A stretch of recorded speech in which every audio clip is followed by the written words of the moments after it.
4 seasons of a tree. 4 seasons of a tree. There is a time and a place for everything and everyone. Don't force what's not yet supposed to fit into your life. There is a time and a place for everything and everyone. Everything and everyone. And so don't force what's not yet supposed to fit into your life.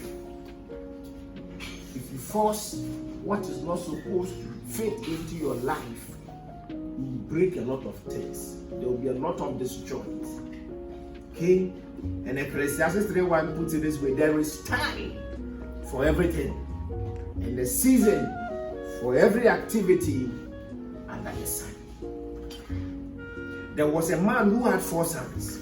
He wanted his sons to learn to not judge things too quickly. So he sent them each on a quest in turn to go and look at a pear tree that was at a great distance away. The first son went in the winter, the second in the spring, the third in the summer, and the youngest son in the fall. When they had all gone and come back, he called them together to describe what they had seen. The first son said the tree was ugly, bent, and twisted.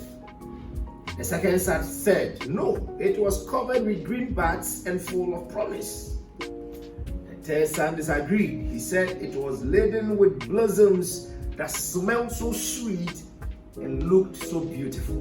It was the most graceful thing he had ever seen.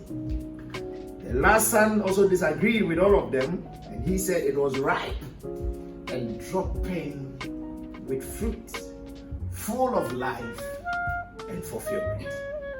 The man then explained to his sons that they were all right because they had each seen but one season in the tree's life.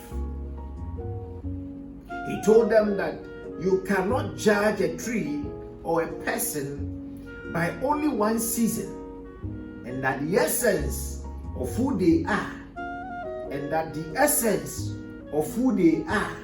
and the pleasure, joy, and love that come from that life can only be measured at the end when all the seasons are up.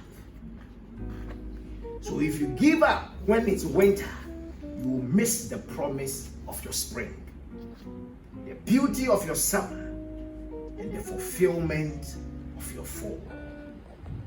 So don't judge a life by one difficult season. Don't let the pain of one season destroy the joy of all the rest. Don't make a conclusion on somebody when the person is perhaps in the spring or a summer or winter. It happens in real life where somebody may be going through a certain issue at a particular season of his life. And so when you look at the person and his countenance and his posture and the way he behaves, if you are not careful, you may think that this person is too bitter, or this person is not sweet, or this person is not friendly. But he may be going through a certain moment of life. Perhaps their boyfriend has broken the heart and did not just leave it at that, broke the bones as well. And so he's going through so much. And so the least the person expects from you is an encouragement, and not to look at the condition the person finds him or herself at that particular point and make a conclusion on the person. Life evolves. Lives are up and downs. So if you see me today in my lowest moment, don't think this is me. No, you don't have the final say over anybody because you never created anybody. God is the one that has the final say over the life of anybody. And so you too, when you are going through those momentarily issues of life, don't also conclude on yourself. Are you following me? You too, when you are not meeting your target, when your husband is not being too nice with you, when your children are giving you some hassles in life, don't conclude on your children that you are bad children, that have regretted giving birth to you, that have regretted marrying you, and that you are the worst woman I can ever imagine. The worst mistake I ever made was to marry you. You know, they may be going through their own seasons. And if you will extend love to such people, if you wait a little and understand them, perhaps a change will come. And I pray for your change to come in Jesus' name. Amen.